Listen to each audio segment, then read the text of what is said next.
Okay, before I talk anything about the film, I just want to say that putting Imagine Dragons and Hans Zimmer's together is one of the best things that Michael Bay ever did. Yes, I said that.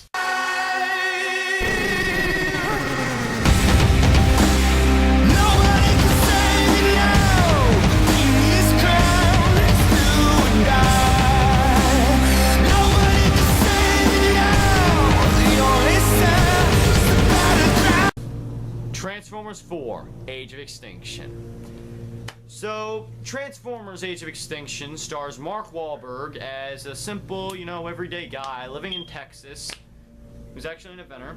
And he goes with his best friend to this broken down movie theater to go look at some old stuff, buy some old stuff for a new invention, or some new inventions that he can sell and hopefully pay some tuition for his daughter. Now, one of the things he comes across is a broken down truck. I know, broken down truck, movie theater, it doesn't make any sense. But he goes and he finds this truck, and he takes it home, and his daughter, who's played by the chick from Last Airbender, he goes, shows this to his daughter, and his daughter is pretty much, not happy with it. And his best friend, who he buys it with, is also a little bit perplexed because, well, first of all, he bought it with his money. Now, Mark Wahlberg, he, cleans it up. By the way, his name, his character's name is Caden. Kate Yeager, or not Kate, well, it's Yeager. Anyway, Yeager goes and he looks at some of this stuff. He goes all over, and then he realizes, too much to his surprise, that the truck happens to be a Transformer, but not just any Transformer, but it's Optimus Prime. Now, the feds find out about this, and they're not happy about it, especially Kelsey Grammer. Especially one of them was played by Kelsey Grammer, excuse me. And so, Kelsey Grammer basically sends a bunch of guys to pretty much harass them and also attempt to kill the daughter. But, miraculously, Optimus transforms, comes out, beats the living shit out of all the other feds, and then the guy who helps rescue them and gets on the run, the family and the best friend, is the daughter's boyfriend. And Mark Wahlberg's not too happy about that either. And so they're on the run. They're getting with this marvelous car chase, and I mean marvelous in as far as special effects are concerned.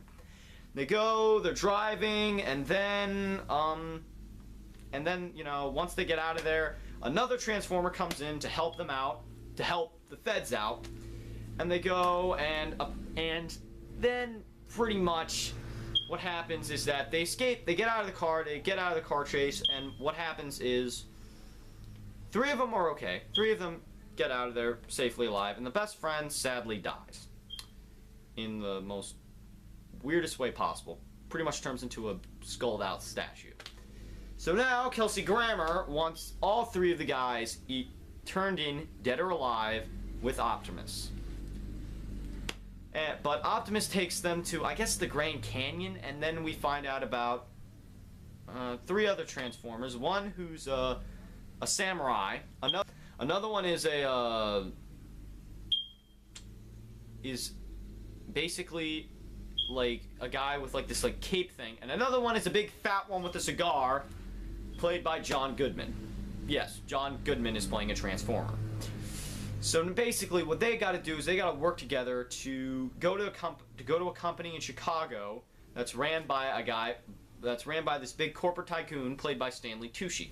So Stanley Tucci basically has to go and help, and basically has this seed, and this seed is basically a bomb, but also a tracker for the main spaceship of the evil Transformers. It's not Decepticons like it was in the previous films, but it's Transformers.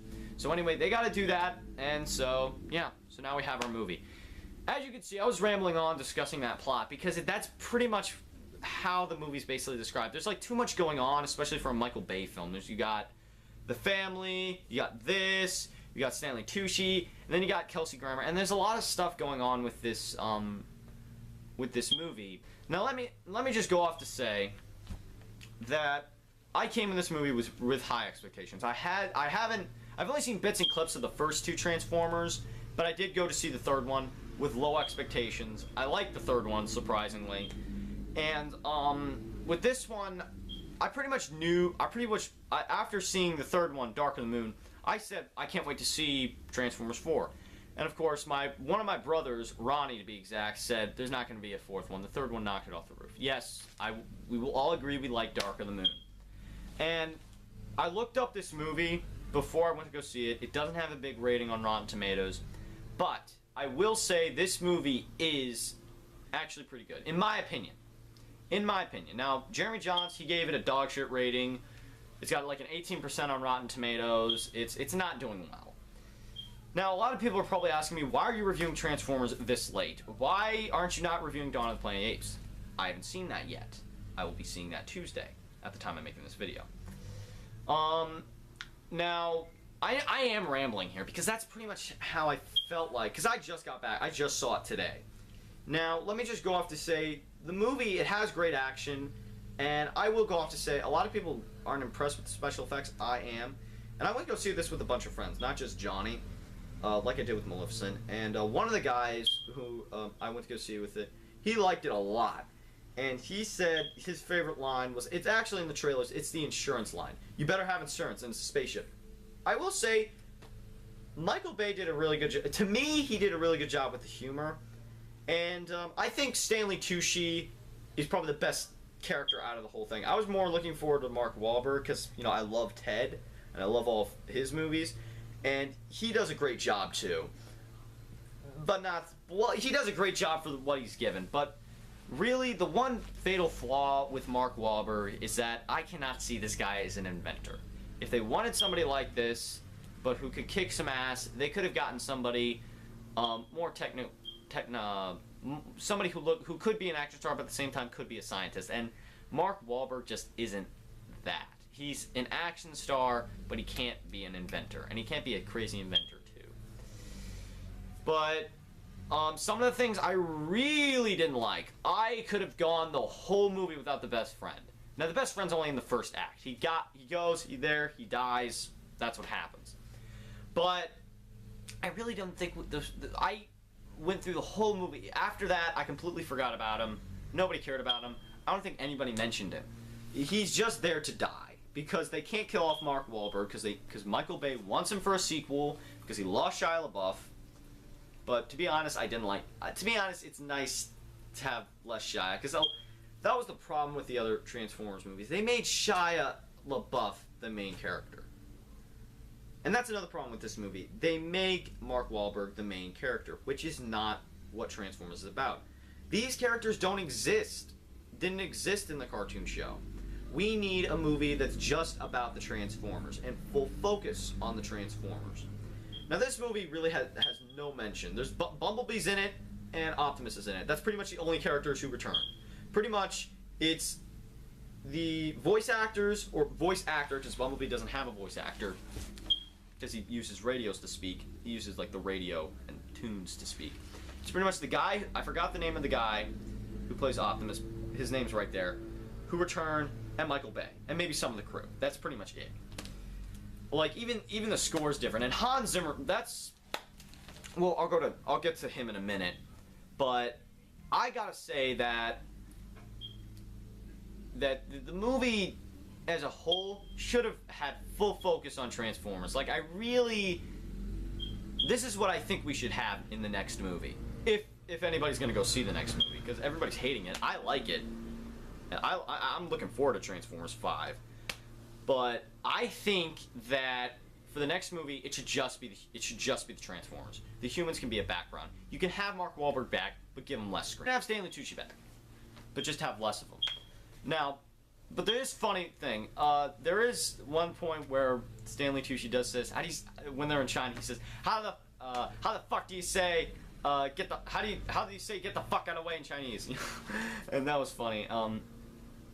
But you know, the humor was okay. The humor was pretty good. Now, is this better than the other Transformers movies?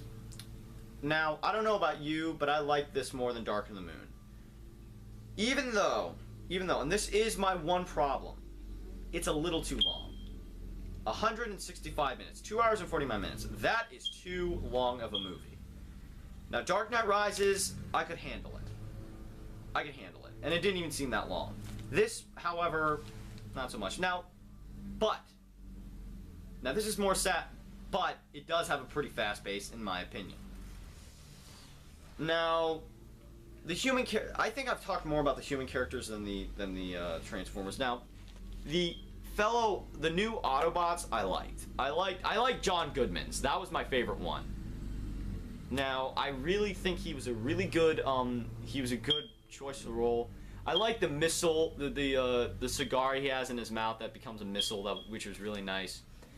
And I think he was pretty cool. A lot of people don't like him. I like it. The one thing I didn't like, though, was the little small Transformer, because we really need to get less of that in 5.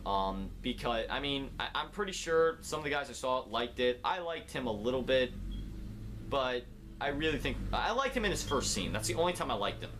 After that, we could have had less of him. However, now, I know I might be going over my time limit. The one thing I really don't like, and I don't like in a lot of movies, is product placement. Like the little prototype of the like dissolving Transformer that you see. The little prototype. There's one really stupid scene where he shows it, and it turns into a beat pill. And I'm like, a pill speaker. You know those pill speakers that Beats makes. And I'm like, that is product placement. That is stupid. And then they have the Bud Light truck when the certain scene. I like the scene. I don't like the product placement. There's just no use for it. Like, get rid of it. And then there's Budweiser, but that's okay. But I really could use less product placement in movies. I mean, I know they're making a deal and all of that, but I mean, it's gotten a little bit stupid to me. Now, the last thing I need to talk about, the villains. Kelsey Grammer, I think, does a really good villain in this movie, a human villain. You know, I mean, the last time I saw him play a villain, really, was Toy Story 2, when he was Stinky Pete. That's pretty much it. He's mostly been playing hero roles. I mean, he did a great Beast in X-Men 3, which is one of the very few good things about that movie. And I look forward to seeing him in X-Men Apocalypse if he comes back. And yeah, so I think he does really good. The evil Transformers I think are really good. However, I don't think they get a good enough amount of screen time, and I don't think their endings are really resolved. You don't even see one of them die. And one basically lives on for a sequel, which is okay. And I think that's, yeah, Galvatron. Galvatron doesn't really get much to do either. So, yeah. Now, the action I think is really good. It's really good. With the Transformers, the human action scenes are okay. But there are some stuff that's really stupid. Like, there's this one scene where the daughter, I'm just gonna say the daughter because her name, I can't pronounce her name right. She's like, Mark Wahlberg's like, break the glass, and she's like, instead of punching it, she goes like this. I'm trying. No, you're not. You're going like this. I go like that somebody goes like that in the window. You're not even breaking it. You're trying to go like this, and of course, you know, she's taken away up in the spaceship. So yeah. Now, this is last thing I need to talk about, even though, now, before I saw this is what made me want to go see the movie. Imagine Dragons' album, Battle Cry. Oh my god, this is an awesome album. But it doesn't fit the film. It doesn't fit the film. It really doesn't fit the film. The bum bum ba-da-dum bum ba-da-dum bum bum bum. That stuff kind of fits the film, but it's an amazing score, but it doesn't fit the film. Like, and there are some parts where it seems forced, like the ooh. I just want to listen to the music. I don't need. I like it when Imagine Dragons sings in some of the scenes, but it doesn't fit the film that well. And the big drum stuff that you hear in the song, and if you listen to the song, you know what I'm talking about. That's not in any of the action scenes ever. They have they don't have it in there, and that was the best thing. Like, actually, I have this. Actually, You know what? Listen to the drum stuff right now. Listen to that. I know! It's awesome! Listen to that! Nobody can... It's awesome! Now, okay, let's cut that off. They don't have much... That's not really in the movie that much. I think it's only in one scene and in the end credits, and that's it. Oh my god. But I will say this is the best thing. Hans Zimmer and Imagine Dragons. Oh my god, that's so good. Please do that in Amazing Spider-Man 3. They would make a great Spider-Man song. Or, just do it. But anyway, that's... Yeah. So, I just gotta say, that was awesome. Battle Cry, go buy it. It's really cool. So anyway, that's my review of Transformers 4. I know it's a little bit rambling. It's not as good as my Maleficent review, because Maleficent I waited a couple days. This, I just got back, but... Yeah, so anyway, the score is great, even though it doesn't really fit the film that much. Well, it's just playing in the wrong places. The Mark Wahlberg is pretty good. It's all great. But I will go and say on this, it's not something I'd go see again in the theater. I mean, I'd say go watch it in the theater and maybe rent it on DVD. And maybe rent it on DVD or watch it on Netflix after that. But after that, you don't have to see it that much. I'm just going to say I'm looking forward to 5. That's all I can say. But now, I'm going to go off and say this. I'm going to give this movie a 6.5 out of 10. It's really fun. It's really great. The song for it is awesome. But it's not something you're gonna like leave going, wow, that was inspiring film making. So yeah, I think this is one of the very few times where I think Michael Bay did it okay for me. For me. Not so much okay for everybody else, but okay for me. So anyway, that's it for now. This is Donnie Banerjee of Donnie Reviews. Signing off. See you soon. Now let's leave it with Battle Cry.